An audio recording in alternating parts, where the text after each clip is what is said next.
خلیفہ المالک الثالث جب دمشق سے فرار ہو کر اپنے امراء، وزراء اور فوج کے ساتھ حلب گیا تو سلطان ایوبی کے 2 جاسوس بھی اس کے ساتھ گئے۔ حلب میں وہ دونوں جاسوس خلیفہ کے دربار کے پہرے دار بن کر جاسوسی کرنے لگے۔ 1 سال بعد جب صلیبیوں نے خلیفہ کی مدد کرنے کے لیے اپنے نمائندے حلب بھیجے تو ان میں جاسوسی کی نگرانی کرنے والا ونڈسر نام کا افسر بھی تھا۔ اس کی نظر پہرے داروں پر پڑی تو اس نے انہیں پہچان لیا کہ یہ ایوبی کے جاسوس ہیں۔ وہ انہیں اپنے کمرے میں لے گیا اور انہیں یاد دلایا کہ 4 سال پہلے مصر کی سرحد پر تم دونوں کو ایک قافلہ ملا تھا جس میں ایک بوڑھا ان کا سربراہ تھا، اور پھر تم دونوں قافلے کی جاسوسی میں لگ گئے، اور کیسے قافلے کی 2 لڑکیوں نے تم دونوں کو بہلا پسلا کر شربت پلایا، جس کے نتیجے میں تم دونوں بے ہوش ہو گئے تھے اور قافلہ نکل گیا تھا۔ ان دونوں کو یاد تھا وہ قافلہ اور ان کا بے ہوش ہو جانا۔ وہ بوڑھا آدمی میں تھا جس کے ساتھ تم سفر کے دوران باتیں کرتے رہے تھے۔ ریمانڈ کے جاسوسوں کے کمانڈر ونڈسر نے انہیں کہا، میں تمہاری باتوں سے جان گیا تھا کہ تم جاسوس ہو اور معلوم کرنا چاہتے ہو کہ ہم کون ہیں اور کہاں جا رہے ہیں۔ وہ تم نہیں تھے، خلت نے کہا، وہ تو کوئی بوڑھا آدمی تھا۔ وہ میرا بہروپ تھا، ونڈسر نے کہا۔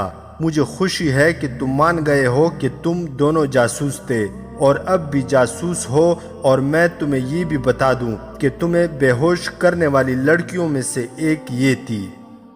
ہم اب جاسوس نہیں ہیں، خلت نے کہا، اب ہم خلیفہ کے وفادار ہیں۔ تم بکواس کرتے ہو، ونڈسر نے کہا۔ علی بن سفیان کی میں نے ہمیشہ تعریف کی ہے، مگر تمہاری تربیت مکمل نہیں۔ تم نے ابھی تک اپنے آپ کو چھپانا اور اپنا حلیہ بدلنا نہیں سیکھا۔ ونڈسر نے انہیں بتایا کہ وہ جنگی سامان اور بہت سی رقم سوڈان لے جا رہے تھے۔ قافلے میں جو افراد صحرائی لباس میں تھے وہ فوجی مشیر تھے، وہ سب صلیبی تھے اور سوڈان جا رہے تھے۔ انہوں نے ہی سوڈانی فوج تیار کی اور صلاح الدین ایوبی کے بھائی تقی الدین کو ایسی بری شکست دی تھی کہ وہ اپنی آدھی فوج وہیں چھوڑ آیا تھا۔ اگر صلاح الدین ایوبی عقل استعمال نہ کرتا تو تقی الدین باقی فوج وہاں سے نہیں نکال سکتا تھا۔ ان لڑکیوں نے بھی تمہاری شکست میں بہت بڑا کردار ادا کیا۔ ونڈسر نے انہیں بتایا کہ ان کی ملاقات جب مصر کے شمال میں ہوئی تھی تو رات پڑاؤ کے دوران ان میں سے کوئی بھی نہیں سویا تھا، اور ان دونوں لڑکیوں کو اسی مقصد کے لیے خلت اور اس کے ساتھی کے پاس بھیجا گیا تھا کہ انہیں باتوں میں الجھا کر بے ہوش کر دیں۔ ان کی ترکیب کامیاب رہی۔ ان کے بے ہوش ہوتے ہی قافلہ روانہ ہو گیا۔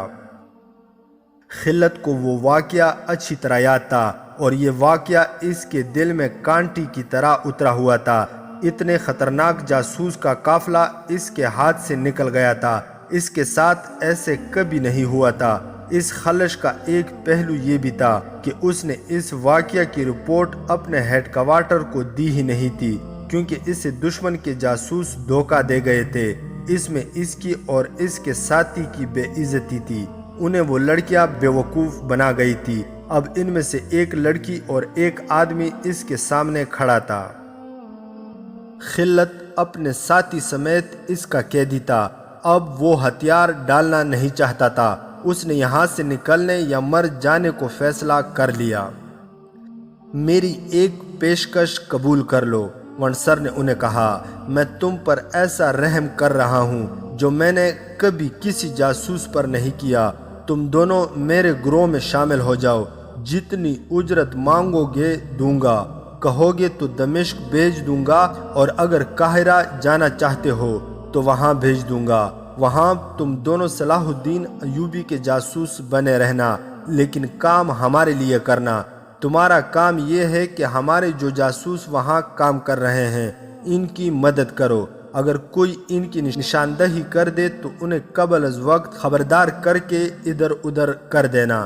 وہ بولتا جا رہا تھا اور یہ دونوں خاموشی سے سن رہے تھے۔ اس سے توقع تھی کہ یہ دونوں مان جائیں گے۔ اس نے کہا، یہ پیشکش قبول کرنے سے پہلے میری یہ شرط ہے کہ یہاں تمہارے جتنے جاسوس ہیں وہ پکڑوا دو۔